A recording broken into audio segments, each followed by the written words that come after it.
Rain tapped against the diner windows like a soft metronome to the emptiness in Amara's chest. The overhead lights buzzed faintly, casting a sickly yellow over chipped linoleum and rusting napkin holders. Her apron smelled like burnt grease. Her shoes were damp. She hadn't eaten since yesterday. Still, she poured coffee with a practiced grace, smile painted on like armor. Daniel sat in the corner booth, black hoodie, head down, thumb scrolling through his phone. She slid the cup toward him. "Extra cream? No sugar," she said. He didn't thank her. He never did. When he finally looked up, his eyes were colder than the rain outside. "We need to talk." She knew that tone, the kind people use to lower a coffin. Amara sat across from him, still holding the coffee pot. Her hands trembled just enough to splash a drop on her wrist, but she didn't flinch. "I've been thinking," he began. Us, it's not working anymore." "Because I'm broke?" she asked flatly. "Because I can't carry someone who's not even trying to climb out," he replied. "Med school's done. Your dad's gone. You've been spiraling ever since." She wanted to scream about the hospital bills, about sleeping in her car, about selling her textbooks just to eat. But she didn't. Instead, she smiled. "Thanks for being honest." Daniel blinked, confused. "That's it?" "Yeah," she said, standing. "You can go now." He left his coffee untouched. When the bell over the door jingled as he exited, Amara stood motionless. One of the regulars waved for a refill. She refilled his mug like nothing happened. Later, during her break, she sat alone at the back exit, legs pulled to her chest, rain misting the alleyway. She stared up at the gray sky. Her phone buzzed. Final notice from the landlord. She closed it without reading. "I'm not done," she whispered to no one. "I'm just not done." Somewhere inside, something small and sharp began to stir. Not hope. Not yet. But hunger. The kind that grows in silence. 2 days after Daniel walked out, Amara was on autopilot. Take orders. Pour coffee. Avoid the mirror behind the counter. She hadn't looked herself in the eyes since. That morning, the woman in red came in again. She'd been showing up every few days, always alone, always dressed like she belonged somewhere far grander than this grimy diner. Her coat was blood-red wool, tailored sharp. Her lipstick matched. Her heels clicked with quiet confidence. She never ordered more than black coffee and a buttered roll. She always tipped $20. Today, the woman sat by the window, watching the rain like it was performing just for her. Amara approached with the coffee pot. "Still black?" she asked. The woman nodded once. Her eyes, green and unblinking, studied Amara like she was a puzzle only she could solve. "You always smile," the woman said, voice low, crisp, "even when no one's looking." Amara blinked. "I'm just used to it." Not the same as meaning it. Amara gave a half shrug and walked away. But her phone buzzed again in her apron, another call from the debt collector. She stepped outside to answer. "No, I can't pay today," she whispered. "Please, just give me one more week, please." When she returned, the woman in red was still there. "Rough call," she said, tapping the table. Amara froze. "I wasn't eavesdropping," the woman continued. "You just don't hide desperation well." "I'm fine," Amara lied. "No, you're not. And that's okay." The woman leaned in. "What if I said I had a job for someone like you?" Amara narrowed her eyes. "What kind of job?" "No questions asked. Just results." Amara hesitated. "Is it legal?" A smile tugged at the woman's lips. "Mostly." "Why me?" "Because you don't cry when most people would. And I need someone who can follow orders without breaking." Amara stared at the woman. Something about her felt dangerous, but honest. "Think about it," she said, sliding a sleek black card across the table. Celia. Call if you're interested. As Celia stood to leave, her red coat swirled like smoke behind her. Amara pocketed the card without looking at it. That night, she dialed the number. Celia's black town car pulled up to a wrought iron gate that parted without a word. Beyond it, the mansion rose like a shadow from the mist, stone, ivy-covered, and silent. The kind of wealth you didn't talk about, the kind that erased questions. Amara's heart pounded as they drove the long gravel path. She hadn't asked where they were going. Celia hadn't volunteered it. Inside, the air smelled like old books and new money. Marble floors, vaulted ceilings, walls lined with portraits of people who looked too calm to be innocent. A maid appeared and took her coat. No introductions. This isn't a housekeeping job, Celia said, heels echoing against the marble. What I need is rarer. They walked through a long corridor until they reached a glass room filled with mirrors, mannequins, and racks of clothes. Celia gestured to it.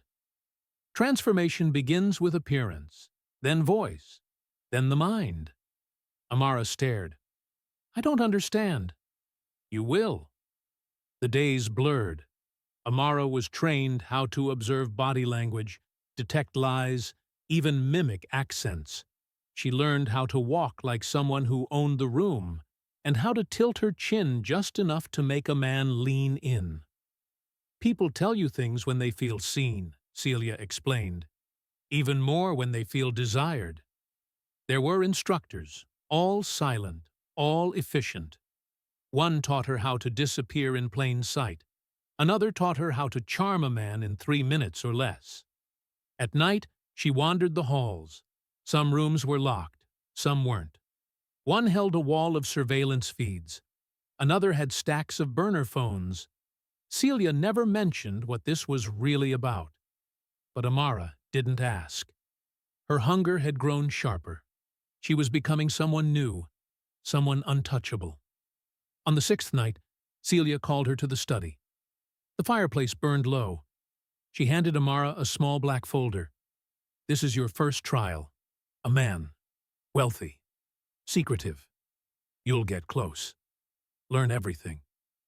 Amara opened the folder. The man's name stopped her heart. Daniel. She looked up, stunned. Celia smiled, slow and knowing. Still no questions? Amara's voice was ice. None. She stood, folder in hand, firelight dancing in her eyes. The rooftop bar shimmered with amber lights, too polished to be real. Amara sat at the far end, legs crossed, red lips curving into the shape of something practiced. She wore confidence like a second skin, custom-made and bulletproof. Across from her, Cole Maddox laughed. Tech CEO 38. Divorced. Net worth 8 figures. Arrogant but lonely. Celia's file had said so. Vulnerable. That's all she needed to know. I still think it's funny you just happened to bump into me twice, he said, swirling his drink. Amara tilted her head. Or fate is finally doing me a favor. He smiled, just as Celia said he would. A lonely man in a sharp suit, craving connection in all the wrong places. The script played in her mind like clockwork. Say just enough about your past to seem real. Laugh like you mean it. Touch his arm exactly once. By the 3rd meeting, he asked her to dinner. By the 5th, he was telling her things he hadn't told his own board. Backdoor deals. Lawsuits pending. Which of his enemies were watching him, and which were sleeping with his ex-wife. Amara recorded every word. Her phone, her memory, her smile. Everything was a weapon now. But what startled her wasn't the deception. It was how good it felt. He looked at her like she was something rare, someone worth believing in. For a moment, she almost believed it too. She didn't flinch when she lied about where she grew up. She didn't pause when she invented a fake brother in rehab. And when Cole reached across the table, brushed her knuckles gently, and whispered, "I haven't felt this scene in years," she smiled. Not because she meant it, but because the lie fit perfectly. That night, she stood in the mirror of her hotel suite, red dress draped on a chair, voice recorder tucked in her purse. Her reflection blinked back. A stranger in her own skin. The girl from the diner was gone. This woman knew how to bend the world. Her phone buzzed. A message from Celia. "Good. Now take 'em apart." She slipped the phone into her clutch, lipstick in hand. Another message came in, this time from Cole. "Can I see you again? Tonight?" She stared at the screen, lips curving again. The champagne flowed like water, and Daniel didn't bother hiding his smirk as he toasted the room. The engagement party was obnoxiously lavish. Crystal chandeliers, velvet-draped walls, and a guest list pulled straight from the Fortune 500. His fiancée, Brielle Lancaster, was the type of woman who never had to ask twice. Heiress to Lancaster and Wells Investment Group. Flawless, poised, and dangerously bored. Daniel clung to her like a badge of arrival. A man reborn, no longer dragging dead weight like Amara around. Can you believe she wanted to study? In med school? While broke? He scoffed to a circle of friends in tailored suits. "I told her, life's about strategy, not sincerity." Laughter. Agreement. A round of cigars was passed as Brielle posed for another photographer, unaware or uninterested in her fiancé's bitterness dressed as charm. Meanwhile, just 3 floors above, behind the dark glass of a private conference room, Amara watched him on the surveillance feed. She didn't blink. The silent partnership papers rested under her fingers. 15% stake in Lancaster and Wells through one of Celia's shell entities. Her presence invisible. Her power undeniable. "That's him?" asked the junior partner beside her, oblivious to the personal history pulsing between screen and skin. "That's him," she said calmly, eyes unreadable. He leaned closer to the monitor. "Looks like a man who thinks the room belongs to him." Amara's smile was slow and knife-sharp. Let him. Downstairs, Daniel twirled Brielle by the waist, whispering lies into her ear about forever. He had no idea the woman he once left crying in a storage room now held influence in the very company he hoped to inherit. Not yet. But he would. Back upstairs, Amara stood and straightened her coat. "I'll be in touch," she told the junior partner. As she stepped into the elevator, her reflection in the gold doors stared back. Colder, clearer, untouchable. Amara stood before the mirror in the guest wing of Celia's estate, walls lined with silk, the air scented with white gardenias. Her reflection didn't blink. She barely recognized the woman staring back. Diamond earrings, wine-colored lipstick, a face too still, too sharp. She reached out and touched the mirror's surface, as if expecting to pass through it. Her pulse was calm, but something was breaking under the surface, something that no money, power, or silence could fix. Behind her, Celia's voice drifted in from the doorway. "You haven't eaten in 2 days." Amara didn't move. "I'm fine." "No," Celia replied, stepping in, her heels soft against the carpet. "You're winning. That's different." Amara turned. "It doesn't feel like winning. It feels like drowning, quietly, in velvet." Celia crossed her arms, her tone cutting through the air like a scalpel. "Empires built on pain don't last, but they can destroy." Amara laughed, dry and humorless. "So what's the lesson? That I'm the empire? Or the destruction?" Celia didn't answer. She didn't have to. Amara walked past her, pacing the long corridor with the fury of someone who had outrun grief, and now stood at the edge of something worse. Nothingness. "Do you ever think about who you were before all this?" she asked without turning. "Only when I want to remind myself who never protected me," Celia answered. Silence fell between them like glass shattering. Amara's chest tightened. She had power now. Influence. Secrets tucked into the folds of financial deals and whispered conversations. But none of it filled the crater left by what she'd lost. Her father, her purpose, herself. She stopped at the edge of the balcony, the night wind lifting strands of her hair. Down below, the city glittered like it had no memory of pain. She breathed in and whispered, "Then let it destroy something."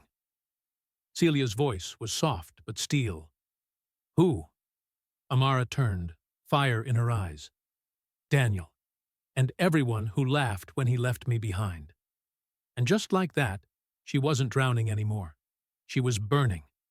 It started with a whisper in a boardroom and ended with headlines splashed across every financial outlet by morning. Insider trading scandal. Harrington Group under federal investigation. Rachel's father, James Harrington, once untouchable, now looked cornered in grainy press photos. His eyes hollow, suit wrinkled, lips pressed into shame. Stockholders panicked. Shares plummeted like stones. Rachel's world, once gold-trimmed and secured, was collapsing brick by brick. Amara watched it unfold from a rooftop bar downtown, sipping something expensive and cold. She didn't flinch when the alert pinged her phone. Daniel Harrington removed from Harrington Group's expansion portfolio. Just as planned. Celia sat beside her, lighting a cigarette. "It's a slow kill. You sure you want to drag it out?" Amara's voice was steady. "He doesn't deserve a clean ending." By evening, Rachel's name was being dragged across every blog and gossip feed. The engagement was officially postponed. By midnight, it was over. Daniel stormed out of the penthouse they'd once toured like royalty. Surveillance footage would later show him smashing a lamp in the lobby, screaming at no one. He was unraveling. He still had no idea who was pulling the strings. In his loft, barren now without Rachel's presence, he slammed a bottle onto the table. Glass cracked. He opened his laptop, rereading the stock drop reports for the 5th time. His hands trembled, his jaw clenched. "Someone's doing this," he muttered. He searched for signs, clues, names. Nothing linked back to Amara. She was a ghost in the system. A ghost with vengeance. Later that night, Daniel showed up at his father's estate, demanding answers. When none came, he screamed until the help called security. "You don't get it. They're trying to erase me."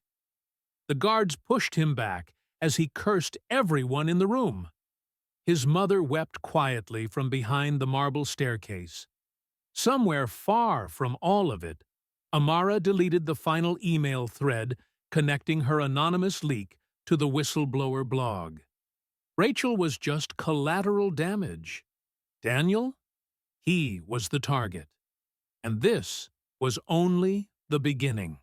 The dining room of Les Cendres was dressed in velvet shadows and crystal glint, reserved for only the obscenely rich.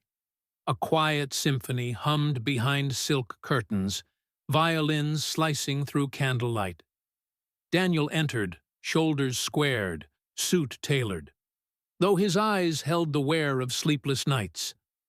The hostess smiled and gestured to the private table at the back. "Your guest is already here, Mr. Harrington." He walked toward the booth, each step tightening something in his chest. Then he saw her. Amara sat beneath a chandelier, aglow in a crimson silk gown, hair swept back like royalty. She didn't rise, just lifted her glass and smiled lazily. The kind of smile that haunted you. Daniel froze mid-step. "What?" he breathed. She gestured to the chair opposite. Sit. We've business to discuss. He lowered himself stiffly, barely blinking. You're the investor? No, she said, tilting her glass. I'm the owner. The silence that followed was electric. His mouth twitched into a sneer. This is a joke.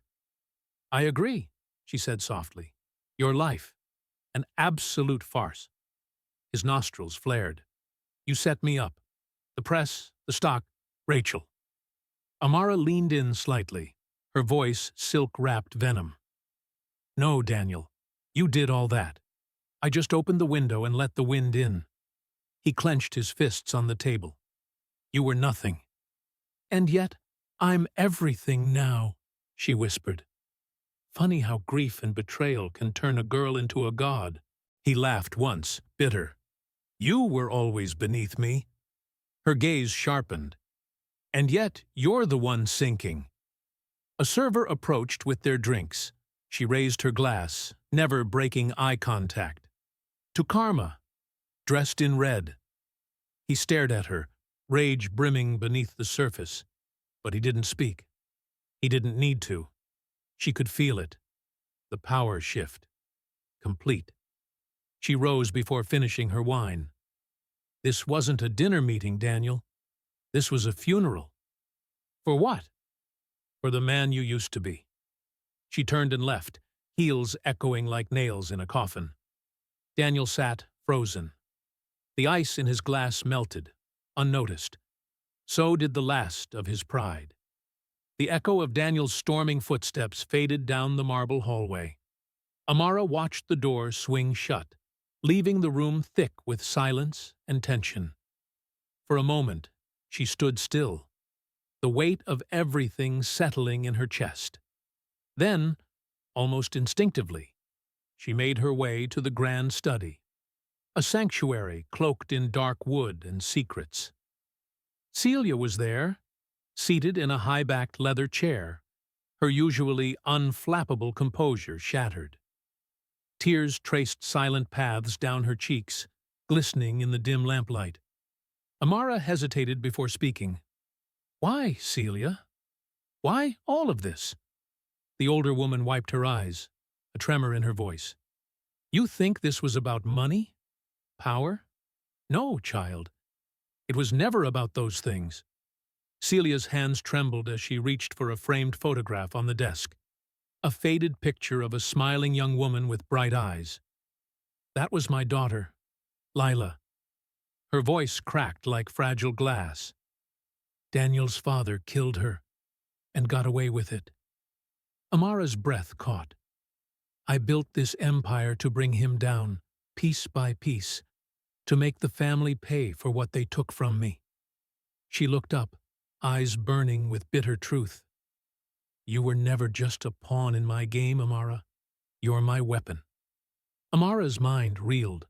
All the manipulations, the lies, the rise. It was a path forged by pain and vengeance, not greed.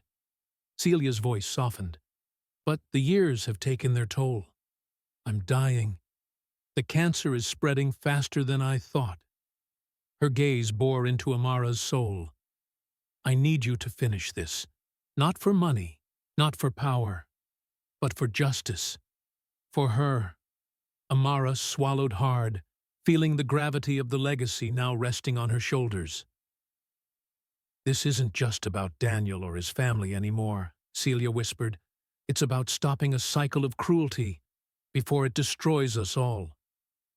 The study grew colder as the truth settled between them, heavier than any fortune. Amara nodded, the fire inside her rekindling with a new, sharper purpose. She would carry Celia's pain and her rage into the battle that was still to come. The night was thick with rain, streaking the city lights like tears across broken glass. Daniel stood outside the sleek building where Amara now ruled, his face twisted in a mask of desperation and rage. The man who once dismissed her as nothing now trembled with the weight of everything he'd lost. He pushed open the heavy door without waiting, storming into the dimly lit lounge where Amara waited, calm and unreadable. Her eyes locked onto his, cold and steady. No trace of the woman who had once been left broken. "What do you want, Daniel?" Her voice was soft, but carried the edge of finality. He laughed bitterly, stepping closer. "I want answers. I want to know why. Why did you ruin me? My family? You think you're better than me now?" Amara didn't flinch. "I'm not better. I'm just no longer afraid." His fists clenched. "You think this ends here? You don't know what I'm capable of." Suddenly, Daniel's mask cracked, rage morphing into a dangerous, bitter confession. "You want the real reason you're here? The reason your father died?" Amara's breath hitched, heart pounding. Daniel spat the words like venom. "I was behind the hit and run." "It wasn't an accident. Your father got in my way, and I made sure he never came back." Time froze. Amara's mind raced. Pain, fury, years of unanswered questions flooding through her. But she was ready. Quietly, she pulled out her phone, the recording blinking on the screen. Daniel's confession. Raw, unfiltered, undeniable. "You'll never get away with this," he snarled, but Amara's smile was cold, victorious. "Justice isn't blind anymore. Blood never dries, Daniel, and neither do the debts we owe." As the rain pounded against the windows, Daniel's world shattered, and Amara's silent war reached its brutal, unyielding climax. The cold metal of the handcuffs bit into Daniel's wrists as officers led him away, his face a mixture of disbelief and defeat. The city buzzed with the news. Daniel's arrest was the final unraveling of a once powerful dynasty. But for Amara, it was just another moment in a long, exhausting fight. Later that afternoon, she stood alone in the cemetery, the gray sky heavy with low-hanging clouds. Her red coat stood out starkly against the muted earth and tombstones, a signal of fire, passion, and the battles she'd endured. The fresh grave before her bore the name of her father, the man whose death had ignited this entire war. Her fingers traced the cold stone, a silent conversation passing between them. She closed her eyes and whispered, "I didn't win. I survived." The words felt like a confession to herself more than to anyone else. Wealth, power, revenge, none of it had filled the void left by loss. The mansion, the empire, the anonymous victories, they were trophies of survival, not triumph. Behind her, the wind rustled dry leaves, a quiet reminder that life moved on, indifferent to pain or glory. But as Amara turned away, there was a flicker of something new. Hope, perhaps, or the faintest promise of peace. Her journey was far from over. This wasn't just about revenge anymore.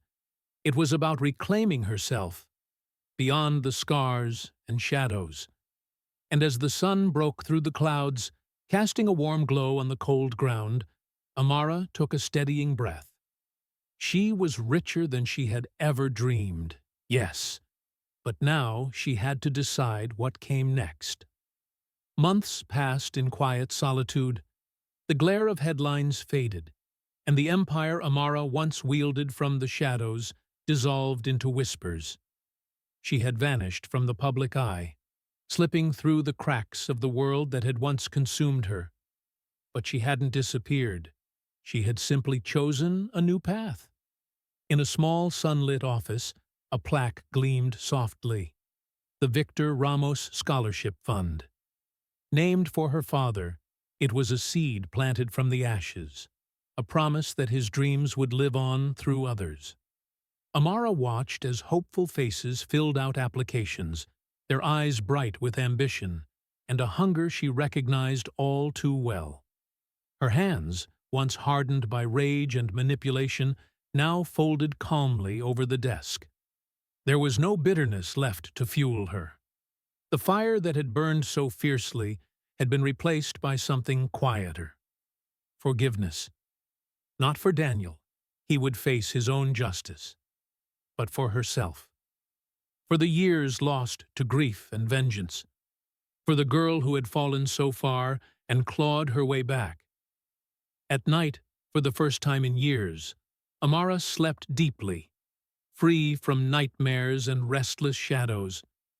The silence was a balm, a healing that no amount of money or power could have bought. She stood by the window, watching the city breathe beneath the fading light, feeling lighter than she ever had. She was no longer a victim, nor a weapon forged in pain.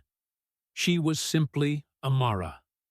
And for once, that was enough.